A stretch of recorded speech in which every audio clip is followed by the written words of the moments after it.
ನಮಸ್ತೆ. ಶ್ರೀ ಗಂಧದ ಗುಡಿ ಸೀರಿಯಲ್ನ ಇವತ್ತಿನ ಸಂಚಿಕೆಗೆ ಸ್ವಾಗತ. ಇನ್ನು ಯಾರೆಲ್ಲ ನನ್ನ ಚಾನಲ್ಗೆ ಸಬ್ಸ್ಕ್ರೈಬ್ ಆಗಿಲ್ಲ ಸಬ್ಸ್ಕ್ರೈಬ್ ಮಾಡಿಕೊಂಡು ಸಪೋರ್ಟ್ ಮಾಡಿ. ಹಾಗೆ ಒಂದು ಹೈಪ್ ಬಟನ್ನ ಪ್ರೆಸ್ ಮಾಡಿ. ಚಂದನ ಮತ್ತೆ ಅಳೋದಕ್ಕೆ ಶುರು ಮಾಡ್ತಾಳೆ. ಅಲ್ಲ, ಭಾರತಿ ಬರ್ತಾಳೆ ಅಂತ ಅಂದ್ಕೊಂಡು ನಾನು ಮೋಸ ಹೋಗ್ಬಿಟ್ಟೆ, ಅವಳು ನನ್ನ ಕೈ ಕೊಟ್ಬಿಟ್ಲು ಅಂತ ಫೀಲ್ ಮಾಡ್ಕೊತಾ ಇರ್ತಾಳೆ. ಅದಕ್ಕೆ ಹರಿ, ಅಲ್ಲ ರೀ, ಹೋಗಿ ಬಂದು ಮತ್ತೆ ಅದೇ ವಿಷಯ ಹೇಳ್ತಾ ಇದ್ದೀರಲ್ಲ, ಬಿಟ್ಬಿಡಿ ಇವಾಗ. ಅಣ್ಣನಿಗೆ ಒಳ್ಳೇದಾಗಲಿ ಅಂತ ತಾನೇ ನೀವು ಮಾಡಿದ್ದು.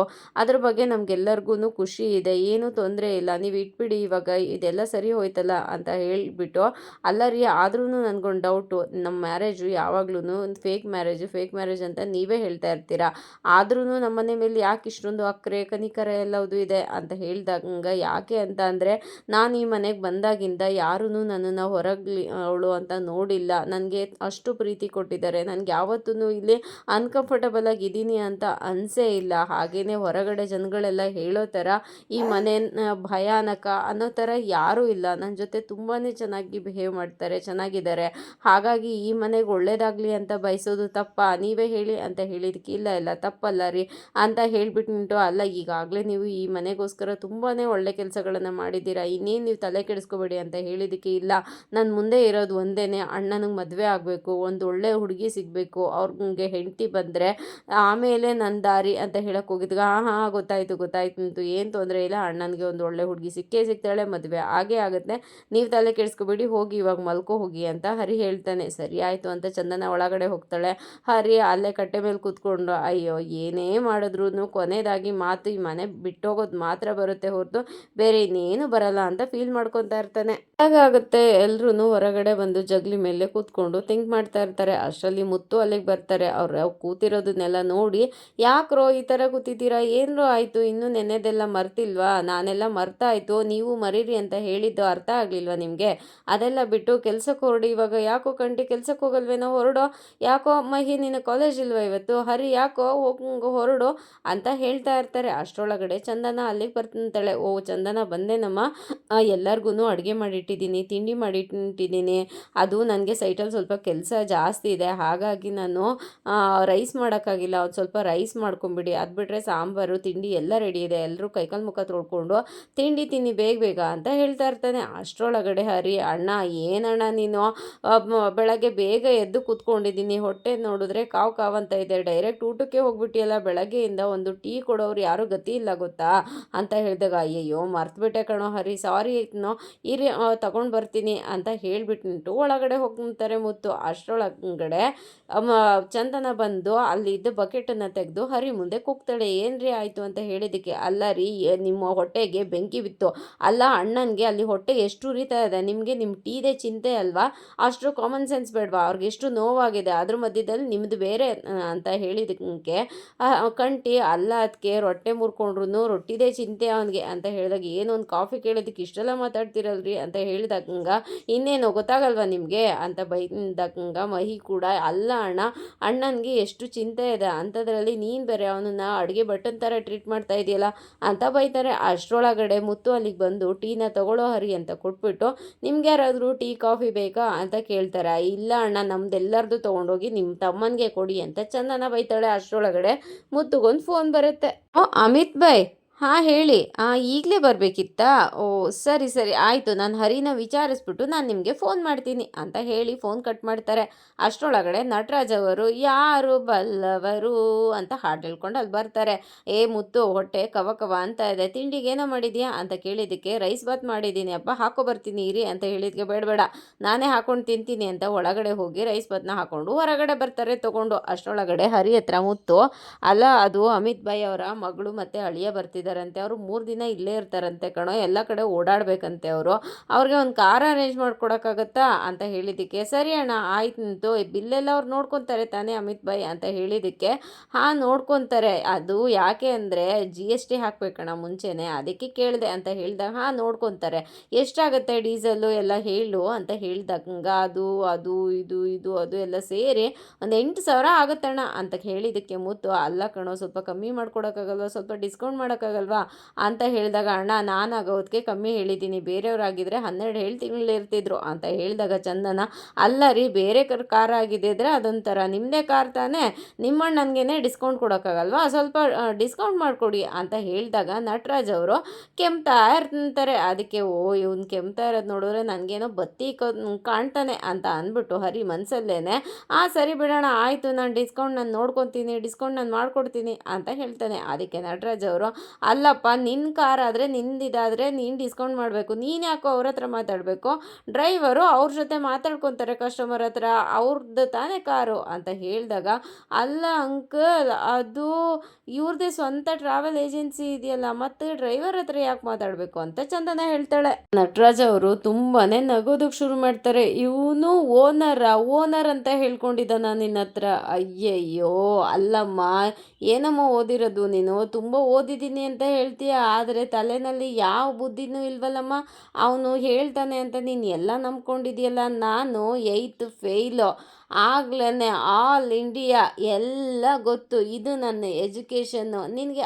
ಅಷ್ಟು ಬುದ್ಧಿ ಇಲ್ವೇನಮ್ಮ, ಅವನು ಹೇಳೋದನ್ನ ನೀನು ನಂಬ್ಕೊಂಡಿದೀಯಲ್ಲ, ಛೇ ದೊಡ್ಡವ್ರ ಮನೆ ಹುಡುಗಿಗೆ ಬುದ್ಧಿ ಇರುತ್ತೆ ಅಂತ ಕೇಳಿದ್ದೆ, ಆದರೆ ನಿನಗೆ ಯಾವ ಬುದ್ಧಿನೂ ಇಲ್ಲ, ಅವನು ಹೇಳ್ತಾನೆ ಅಂತ ನಂಬಿದೆಯಲ್ಲ, ಅವನ ಸಂಬಳ ಎಷ್ಟು ಗೊತ್ತಾ ನಿನಗೆ, ಅವನು ಬಾಡಿಗೆ ಡ್ರೈವರು, ಅವನು ತಿಂಗಳಿಗೆ 12ರಿಂದ 13 ಬಂದರೆ ಹೆಚ್ಚು ಅಂತ ಹೇಳಿಬಿಟ್ಟು, ಹಾಗಾದರೆ ನಿನ್ನ ಹತ್ರ ಒಂದು 50 ಬರುತ್ತೆ ಅಂತ ಹೇಳಿರ್ತಾನೆ ಅಲ್ವಾ, ಓಹೋ ಅಂತ ನಟರಾಜ್ ಅವರು ಹೇಳ್ತಾರೆ. ಆಗ ಚಂದನ ಹರಿ ಮುಂದೆ ಬಂದು ನಿಂತ್ಕೊಂಡು, ಏನು ನಿಮ್ಮದೇ ಟ್ರಾವೆಲ್ ಏಜೆನ್ಸಿ ಇದೆಯಾ ಅಂತ ಹೇಳಿದಕ್ಕೆ, ಅದು ಹಾಗಲ್ಲ ಅಂತ ಇನ್ನೇನ್ರಿ, ಇನ್ನೂ ಎಷ್ಟೆಲ್ಲ ಸುಳ್ಳು ಹೇಳಬೇಕು ಅಂತ ಅಂದ್ಕೊಂಡಿದ್ದೀರಾ ನೀವು, ನನಗೆ ಟ್ರಾವೆಲ್ ಏಜೆನ್ಸಿ ಇದೆ, ಏನು ಎಷ್ಟು 100 ಜನ ಕೆಲಸ ಮಾಡ್ತಾರೆ, ಕೈಗೊಬ್ಬರ ಆಳು ಕಾಲ್ಗೊಬ್ಬರ ಆಳು ಎಲ್ಲ ಹೇಳಿದೆಯಲ್ವಾ ಅಂತ ಕೇಳಿದಾಗ ನಟರಾಜ್ ಅವರು ತುಂಬಾ ನಕ್ಕೊಂಡು, ಅಲ್ಲಮ್ಮ ಅವನು ಹೇಳ್ತಾನೆ ಅಂತ ನೀನೆಲ್ಲ ನಂಬಿದೆಯಲ್ಲಮ್ಮ, ಆ ಹುಡುಗಿ ಎಲ್ಲ ನಂಬ್ತಾಳೆ ಅಂತ ನೀನು ಎಲ್ಲನೂ ಹೇಳಿದೆಯಲ್ಲೋ ಅಂತ ಹೇಳ್ಬೇಕಾದ್ರೆ ಚಂದನ, ಇನ್ನು ನಾನು ಯಾವುದೇ ಕಾರಣಕ್ಕೂ ಈ ಮನೆಯಲ್ಲಿ ಇರಲ್ಲ, ಇಂಥವ್ರು ಇರೋ ಮನೆಯಲ್ಲಿ ಅಂತ ಹೇಳ್ತಾಳೆ. ಅದಕ್ಕೆ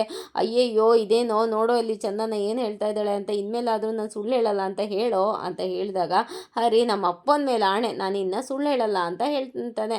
ಆಗ ನನ್ನ ಮೇಲೆ ಯಾಕೋ ಆಣೆ ಮಾಡ್ತೀಯ, ನಿನ್ನ ಮೇಲೆ ನೀನು ಆಣೆ ಮಾಡ್ಕೊಂಡು ಹೇಳೋ ಅಂತ ಹೇಳಿದ್ದಕ್ಕೆ, ಸರಿ ನನ್ನ ಮೇಲೆ ಆಣೆ, ಇನ್ಮೇಲೆ ನಾನು ಸುಳ್ಳು ಹೇಳಲ್ಲ ಅಂತ ಹೇಳಿದಾಗ ಮತ್ತೆ ಕಂಟಿ ನಾವಂತೂ ನಂಬಲ್ಲ ಅಂತ ಹೇಳ್ತಾರೆ. ಆಗ ಚಂದನ, ನಾನಂತೂ ಇವ್ರನ್ನ ಯಾವತ್ತೂ ನಂಬಲ್ಲ ಅಂತ ಹೇಳಿದ್ದಕ್ಕೆ ಮುತ್ತು, ಇಲ್ಲಮ್ಮ ಇನ್ನು ಮುಂದೆ ಅವನು ಆ ಥರ ತಪ್ಪನ್ನ ಮಾಡೋದಿಲ್ಲ, ನೀನು ಬೇಜಾರಾಗಬೇಡಮ್ಮ ಅಂತ ಹೇಳಿದ್ದಕ್ಕೆ, ಇವ್ರು ಎಂಥ ಚೀಪ್ ಮೆಂಟಾಲಿಟಿಯವರು, ನಾನಂತೂ ಇವ್ರನ್ನ ಇನ್ಯಾವತ್ತೂ ನಂಬಲ್ಲ, ಯಾವತ್ತೂ ಕ್ಷಮಿಸಲ್ಲ ಅಂತ ಒಳಗಡೆ ಹೊರಟೋಗ್ತಾಳೆ. ಚಂದನ ಬಟ್ಟೆ ಒಣಗಾಕ್ತಾ ಇರ್ತಾಳೆ. ಅಲ್ಲಿಗೆ ಹರಿ ಬರ್ತಾನೆ, ಬಕೆಟ್ನ ತೊಗೊಳಕ್ಕೆ ಹೋಗ್ತಾನೆ. ಅಷ್ಟರೊಳಗಡೆ ಚಂದನ ನೋಡಿ, ಬಕೆಟ್ನ ಇಡಿ, ಅಲ್ಲಿ ಮುಟ್ಟಬೇಡಿ ನೀವು ಆ ಬಕೆಟ್ನ ತೊಗೊಬೇಡಿ ನೀವು ಅಂತ ಹೇಳಿದ್ದಕ್ಕೆ, ಅಲ್ಲ ರೀ ನನ್ನ ಮೇಲೆ ಇನ್ನೂ ಕೋಪ ಹೋಗಿಲ್ವಾ ನಿಮಗೆ ಅಂತ ಹೇಳಿದಾಗ, ನಾನ್ಯಾಕೆ ನಿಮ್ಮ ಮೇಲೆ ಕೋಪ ಮಾಡ್ಕೊಳ್ಳಿ, ನೀವ್ಯಾರು ನನಗೆ ಅಂತ ಹೇಳಿದ್ದಕ್ಕೆ, ಅಲ್ಲ ರೀ ಬೆಂಗಳೂರಲ್ಲಿ ಅಲ್ಲ ಚಿಕ್ಕಮಂಗ್ಳೂರಲ್ಲಿ ಹೇಳಿರೋ ಸುಳ್ಳನ್ನ ಇಲ್ಲಿ ರಿವೆಂಜ್ ತೊಗೊಳೋದು ಸರಿನಾ, ಅವತ್ತಿನ ಪರಿಸ್ಥಿತಿ ಆಗಿತ್ತು ಅದಕ್ಕೆ ಆ ಥರ ಮಾತಾಡಿದೆ ಅಂತ ಹೇಳಿದಾಗ, ಏನು ಪರಿಸ್ಥಿತಿ ನಿಮಗೆ, ಅಂಥದ್ದು ಏನು ಪರಿಸ್ಥಿತಿ ಬಂದಿತ್ತು ನಿಮಗೆ, ನೀವು ಅಣ್ಣ ತಮ್ಮದಿರ್ಗೆ ಯಾರಿಗೂ ಅಂಥ ಪರಿಸ್ಥಿತಿ ಬಂದೇ ಇಲ್ವಾ,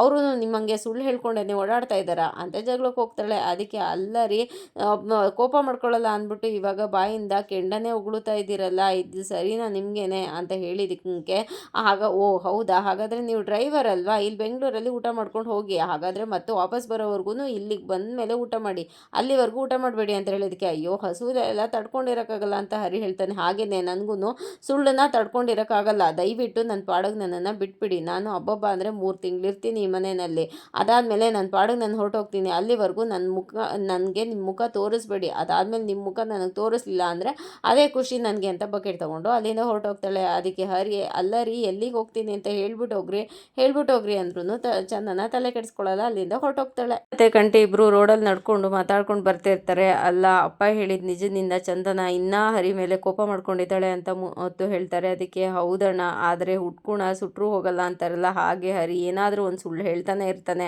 ಅದಕ್ಕೆ ಕಾಲ್ಗುಣದಿಂದನಾದರೂ ಸರಿ ಹೋಗ್ತಾನ ನೋಡಬೇಕು ಅಂತ ಹೇಳಿದ್ದಕ್ಕೆ, ಹೌದು ಕಣೋ ನಿಜ ಗೊತ್ತಾಗಿದ್ದು ಒಳ್ಳೇದೇ ಆಯಿತು, ಇಲ್ಲಾಂದರೆ ತುಂಬಾ ಸುಳ್ಳು ಹೇಳ್ತಾ ಇದ್ದ ಇದ್ದ ಅನಿಸುತ್ತೆ.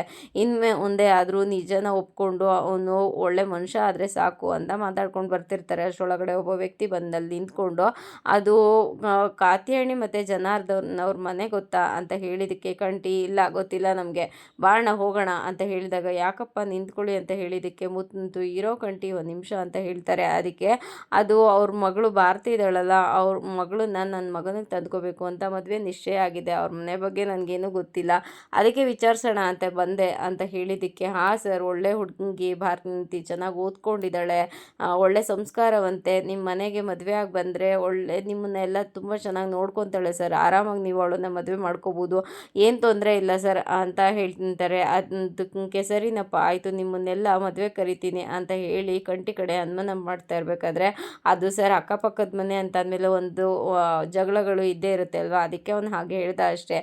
ಏನು ತಲೆ ಕೆಡಿಸ್ಕೋಬೇಡಿ, ಭಾರತಿ ತುಂಬಾ ಒಳ್ಳೆ ಹುಡುಗಿ ಅಂತ ಹೇಳ್ತಾರೆ. ಸರಿನಪ್ಪ ಆಯಿತು ಬರ್ತೀನಿ ಅಂತ ಆ ವ್ಯಕ್ತಿ ಅಲ್ಲಿಂದ ಹೊರಟೋಗ್ತಾರೆ. ಆಗ ಕಂಟಿ ಏನಣ್ಣ ನೀನು ಅವ್ರು ಅಷ್ಟೆಲ್ಲ ಮಾಡಿದ್ರು ನೀನು ಒಳ್ಳೆಯದೇ ಮಾತಾಡ್ತೀಯಲ್ಲ ಅಂತ ಹೇಳಿದ್ದಕ್ಕೆ ಅಲ್ಲ ಕಣೋ, ಅವ್ರ ಮನೆಯವ್ರು ನಮಗೆ ತೊಂದರೆ ಕೊಟ್ಟಿರ್ಬೋದು, ಆದರೆ ಭಾರತಿ ಎಲ್ಲಿ ತೊಂದರೆ ಕೊಟ್ಟಿದ್ದಾಳೆ ನಮಗೆ, ಅವಳು ತುಂಬ ಒಳ್ಳೆ ಹುಡುಗಿ ಅಲ್ವಾ ಅಂತ ಹೇಳಿದ್ದಕ್ಕೆ ಯಾಕಣ್ಣ ದೇವಸ್ಥಾನದಲ್ಲಿ ಆಗಿದ್ದು ಮರ್ತುಬಿಟ್ಯಾ ಅಂತ ಹೇಳಿದಾಗ ಅದು ಅವಳ ಪರಿಸ್ಥಿತಿ ಏನಿತ್ತೋ ಏನೋ ಕಣೋ, ಅದು ಇವತ್ತೆಲ್ಲ ನಾಳೆ ಅವ್ರು ಬೇರೆಯವ್ರ ಮನೆಗೆ ಸೊಸೆಯಾಗಿ ಹೋಗಲೇಬೇಕು ಅಲ್ವಾ, ಒಂದು ಹುಡುಗಿನ ನಾವು ಅವಳ ಜೀವನ ಹಾಳಾಗಂಗೆ ಮಾಡಿದ್ರೆ ಅದು ನಮಗೇನೆ ಶಾಪವಾಗಿ ತಟ್ಟುತ್ತೆ ಕಣೋ, ಅವಳು ಚೆನ್ನಾಗಿರಲಿ ಅಷ್ಟು ಸಾಕು ನಮಗೆ ಅಂತ ಹೇಳಿದ್ದಕ್ಕೆ ಅಣ್ಣ ನೀನು ತುಂಬ ಒಳ್ಳೆಯವನಣ್ಣ, ಯಾವಾಗಲೂ ಒಳ್ಳೆ ಕಲ್ಲಕ್ಕೇನೆ ಉಳಿ ಇಟ್ಟು ಜಾಸ್ತಿ ಬೀಳೋದಂತೆ ಅಂತ ಹೇಳ್ಬಿಟ್ಟು ಅಲ್ಲಿಂದ ಕಂಟಿ ಹೊರಟೋಗ್ತಾನೆ. ನಟರಾಜ್ ಅವರು ಪೇಪರ್ ಓದ್ತಾ ಅಂಗಡಿ ಮುಂದೆ ಕೂತಿರ್ತಾರೆ. ಅಲ್ಲಿಗೆ ಆ ವ್ಯಕ್ತಿ ಬಂದು ನಿಂತ್ಕೊಂಡು ಅದು ಸರ್ ಅದು ಇಲ್ಲಿ ಜನಾರ್ದವ್ರ ಅವ್ರ ಮನೆಯಲ್ಲಿ ಅಂತ ಕೇಳಿದಿಗೆ ಸರ್ ಅಲ್ಲೇ ಸ್ಟ್ರೀಟಾಗಿ ಹೋಗಿ ಅಲ್ಲಿಗೆ ಯಾರನ್ನಾರು ಕೇಳಿ ಹೇಳ್ತಾರೆ ಅಂತ ಹೇಳ್ದಾಗ ಅದು ಅವ್ರ ಮನೆಯವರೆಲ್ಲ ಹೇಗೆ ಸರ್ ಅಂತ ವಿಚಾರಿಸ್ತಾ ಇರ್ತಾರೆ. ಅಷ್ಟರೊಳಗಡೆ ನಟರಾಜ್ ಅವರು ಅಲ್ಲಪ್ಪ ನಾನು ಇಲ್ಲಿ ಒಬ್ಬ ಹಿರಿ ಮನುಷ್ಯ ಕೂತಿದ್ದೀನಿ,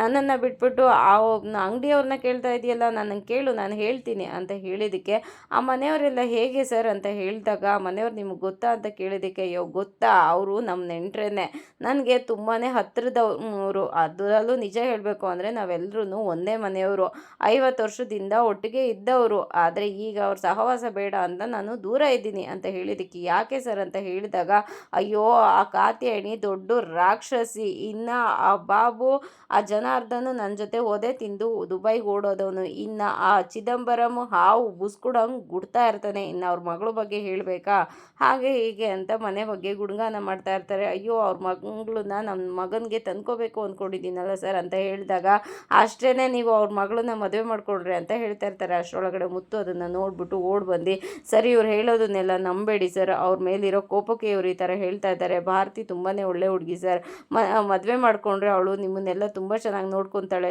ಸರ್, ತುಂಬ ಚೆನ್ನಾಗಿ ನೋಡ್ಕೊತಾಳೆ, ಅದಕ್ಕೆ ನಾನು ಗ್ಯಾರಂಟಿ ಸರ್, ನಾನು ಭರವಸೆ ಕೊಡ್ತೀನಿ, ನೀವು ಬೇಕಾದರೆ ಹೊರಗಡೆ ಬೇರೆ ಕಡೆ ಇನ್ನೊಂದಿಬ್ರನ್ನ ವಿಚಾರಿಸಿ, ಅವಾಗ ಭಾರತಿ ಬಗ್ಗೆ ಒಳ್ಳೆ ಮಾತನ್ನೇ ಹೇಳ್ತಾರೆ ಸರ್, ಇವ್ರ ಮಾತನ್ನೆಲ್ಲ ನಂಬೋಕೆ ಹೋಗ್ಬೇಡಿ ಸರ್ ಅಂತ ಹೇಳಿದಾಗ ನಟರಾಜ್ ಅವರು ಮುತ್ತುಗೆ ಬೈತಾರೆ, ನೀನು ನನ್ನ ಮಗನೇನೋ, ನೀನು ನಿನಗೆ ನಮ್ಮನೆಗೆ ಬೆಂಕಿ ಇಟ್ಟವ್ರ ಮನೆ ಬಗ್ಗೆ ಒಳ್ಳೇದನ್ನ ಮಾತಾಡ್ತಾ ಇದೆಯಲ್ಲ, ನೀನು ನನ್ನ ಮಗನ ಅಂತ ಬೈತಾರೆ. ಇದಾಗಿತ್ತು ಇವತ್ತಿನ ಸಂಚಿಕೆ. ಈ ಸಂಚಿಕೆ ಇಷ್ಟ ಆಗಿದ್ರೆ ಒಂದು ಲೈಕ್ ಕೊಟ್ಟು ಶೇರ್ ಮಾಡಿ, ಕಮೆಂಟ್ ಬಾಕ್ಸಲ್ಲಿ ಕಮೆಂಟ್ ಮಾಡಿ ತಿಳಿಸಿ ಹೇಗಾಗಿತ್ತು ಇವತ್ತಿನ ಸಂಚಿಕೆ ಅಂತ. ನಾಳಿನ ಸಂಚಿಕೆಯಲ್ಲಿ ಸಿಗೋಣ, ಅಲ್ಲಿವರೆಗೂ take care, bye, thank you. ಹಾಗೆ ಒಂದು ಹೈ ಬಟನ್ನ ಪ್ರೆಸ್ ಮಾಡೋದನ್ನು ಮಾತ್ರ ಮರಿಬೇಡಿ.